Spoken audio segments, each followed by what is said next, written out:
Welcome to APCV 320 Computational Thinking and Doing. This is week 5 lecture, and we will talk about programming in Python. Lecture slides were adopted from Professor Henry Worshan, Applied Computing and Computer Science Program Director, who taught this class during the fall semester of 2020. So this week we will be going through a set of slides. It's a continuation of the Python lecture from last week, going a little bit more detail, some overlap, but it's good introduction. I will make a comment that these slides are specific to Python 2. I believe I made all the changes in the slides to be compatible with Python 3. But anyways, just be warned of that. I think I tested one, so most of the changes are related to the print function.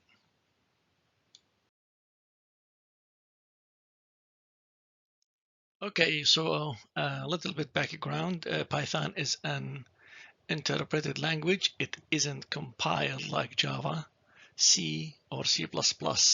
So what you have here is an interpreter running your code real time. It ran as you are typing it. Anyway, it's different and it's not run as executable. It runs only through the interpreter.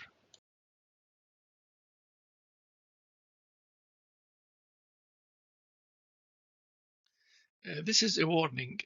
This was the set of slides just trying to show the latest shell from Python, which is the Python 3.9.13, which is the current version.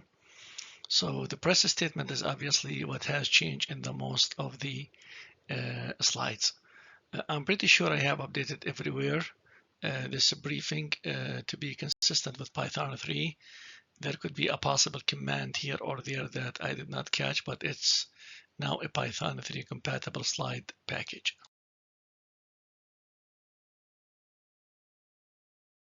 Basic programs and numeric data.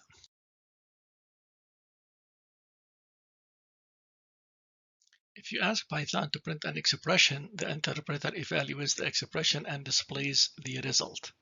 So the print statement is straightforward to print the function.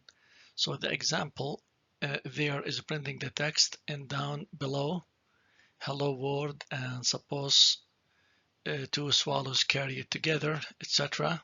In this case, here is just as pretty whatever is within the parentheses. I will note that right there I'm making a note that this was modified from the previous original source package that was for Python 2. Modification is by adding parentheses.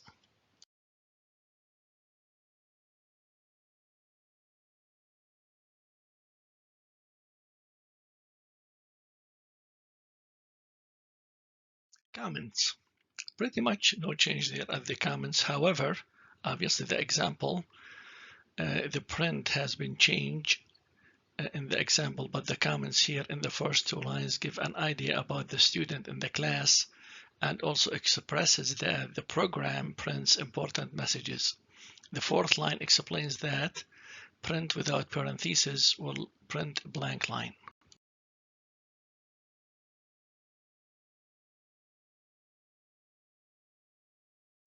Expressions. No change here. This is very much the same as what we did last week. An expression is a combination of values, variables, operators, and calls to functions. Expressions need to be evaluated.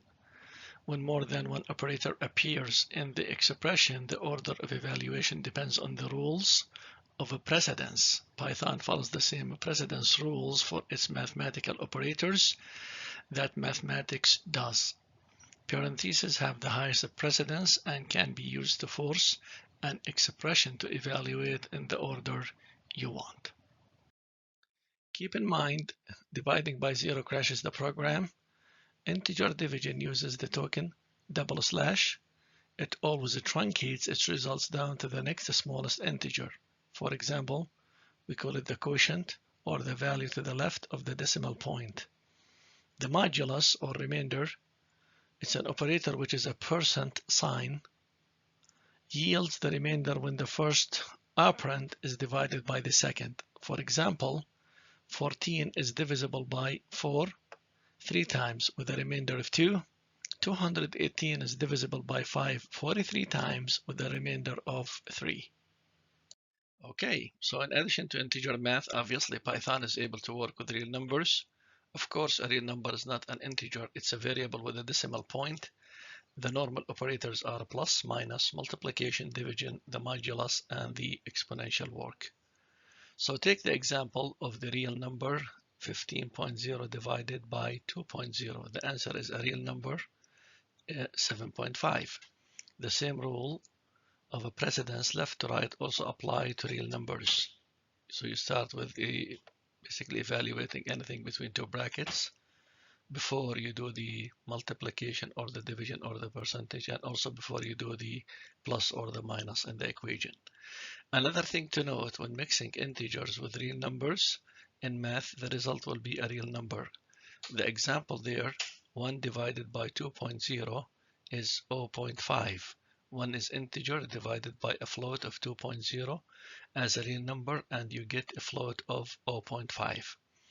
And also in the associativity with the last example, note the mixing of integers with real numbers. It's done left to right. 3 goes into 7 two times, and you throw away the remainder. Same goes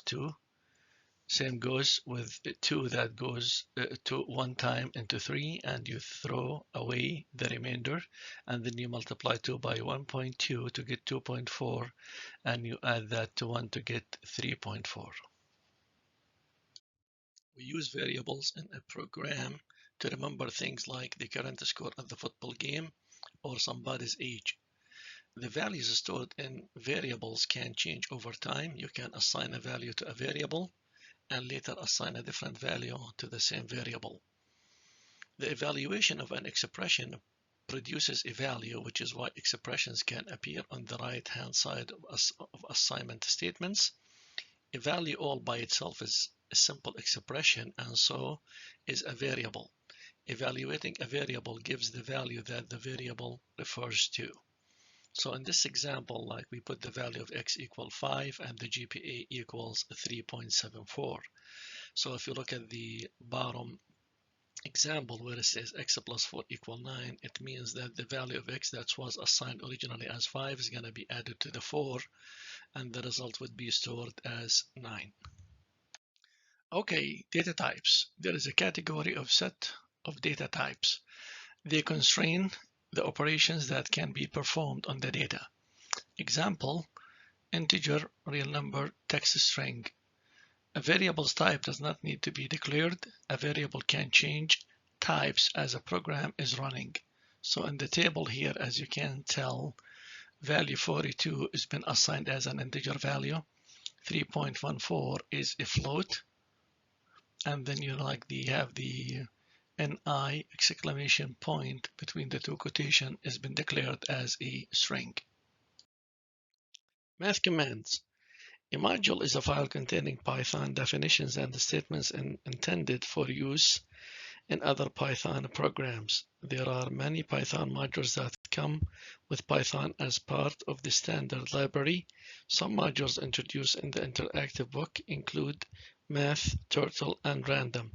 To find out information on the standard modules available with Python, you should go to the Python documentation site to check. For your first programming assignment, you will use the Turtle module quite extensively. I will not be addressing the Turtle module's functionality, so make sure you check the textbook chapters to approach your assignment. How to use a module. First, you import the module or functionalities in the module. Once imported into a program, we can use things that are defined inside the module. In this example, an important statement is used to load a module named math. That module contains math functionalities we can use. For example, we can use the ceiling function based on the dot notation. The dot notation means the ceil function defined within the math module. If you use the second way to import all functions from the math module, you can use the ceil function directly in your program. As for the parameters, the concept is you have a command and the value within the parenthesis is a parameter. So value And if you have multiple parameters, they are separated by commas. In the example there to the original slide packet, whereas a square root used to be a built-in function, now it is within the math library. So anyway, now it's math dot square root to clarify that each of these expressions would result in a value. And again, Python 3 square root function is within the math module. Input, no change here again from the previous lecture. The input function allows the user to provide an input value. When the function is evaluated, the prompt is shown. The user of the program can enter the age and press return. When this happens, the number that has been entered is returned from the input function, and in this case assigned to the variable age. Make sure you run this example a number of times and try some different ages in the input box that appears. And now control statements. Again, we talked about if or unary selection statement in the previous lecture. Another form of the if statement is one in which the else clause is omitted entirely. This creates what's sometimes called unary selection. In this case, when the condition evaluates the true, the statements are executed. Otherwise, the flow of execution continues to the statement after the body of the if. Binary selection statement or if-else statement. In order to write useful programs, we almost always need the ability to check conditions and change the behavior of the program accordingly. Selection statements, sometimes also referred to as conditional statements, give us this ability. The simplest form of selection is the if statement. This is sometimes referred to as binary selection since there are two possible paths of execution. The statements for each branch could be a block that contains a sequence of statements. Each statement could be any valid statement. For example, it could be an assignment statement or another conditional statement or iteration statement. Logic. In this slide, it's similar to what we did in the previous lecture, and we talk about operators. So the equal is checks for the equality between the left side of the equation to the right side of the equation. So in the first example, 1 plus 1, is it equal to 2? And the answer is correct. So the result would be true. And then your like does not equal, which means for that example, 3.2 does not equal 2.5. So the result would be true. And then you can go down the list where you have the less than, greater than, less than or equal to, greater than or equal to. So nothing here really is new. It's just logical math. On the other operators, which we call them the logical operators, so you have the and the or, on, and the not. So for the and, the two conditions should be true for the outcome to be true. For the or, one of the conditions should be true, so for the outcome to be true. And then for the not, the result would be false depending on the example. So if you look at when we say like not, 7 greater than 0, which means 7 is greater than 0, so the result would be false. And if you look at the end one, both conditions should be true for the result to be true. So when you say like 9 is not equal to 6, and that's a true, and then also 2 is less than 3, which is a true. So true and true, the result would be true. There is no change from what we showed in the previous lecture. So let's combine the range function with a for loop statement. So now we will visit a concept that we just covered quite extensively in the algorithms, and that's the for loop. The idea is a for and a variable name in a group of values and the statements. So for each iteration to the for loop, the variable name will take the value of the array of the group of values. So the example there is combining the for loop with the range statement. Cumulative loops.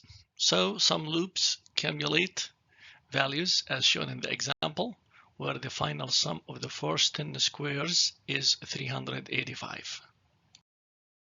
Repeated execution of a sequence of statements is called iteration. Because iteration is so common, Python provides several language features to make it easier. We've already seen examples of for statement in previous slides. For statements provide a very common form of iteration in Python. Starting this slide, we are going to look at the while statement, another way to have your program do iteration. There is another Python statement that can also be used to build an iteration. It's called the while statement. The while statement provides a much more general mechanism for iterating. Similar to the if statement, it uses a Boolean expression to control the flow of execution.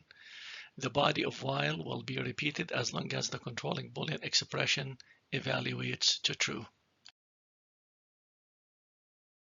And in random numbers, you are given a minimum and a maximum value. In the example here, it's printing heads or tails depending on what the other random number is. Text processing. Strings are pretty straightforward, not any changes here. They are a sequence of text characters in a program. We have a backslash with quotation mark, tab character, and double backslash character. Then indexes. This was also covered up with you last time. Matter of fact, is not shown here, but you all seen the concept of the negative index. Started with -1 up to -14 in the previous lecture under strings. So this is a pretty straightforward to just give you the ability to retrieve a specific character from the value here. So as you see here, index name 0, that would be the character P within P.dd. In the string properties, this is just a number of properties associated with a string.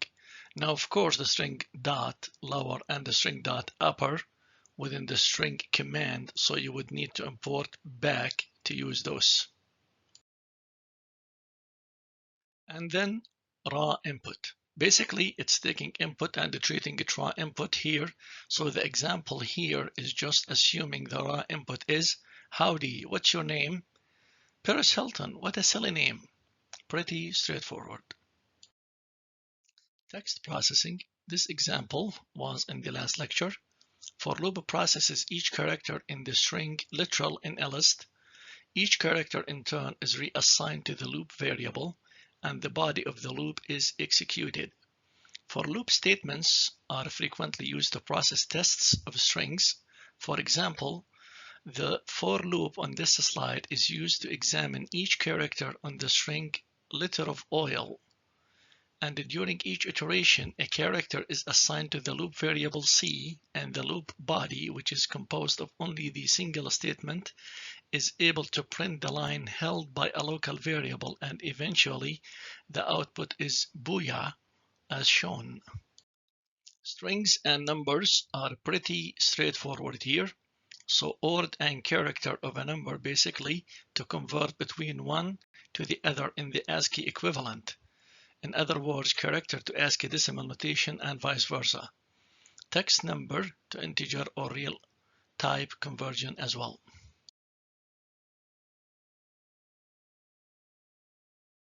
So that was a very quick lecture this week, and in the next module we will focus on traditional data structures, including arrays, lists, stacks, queues, and trees. We will have a case study on applying a data structure to develop an abstraction tool. Thanks and have a great evening.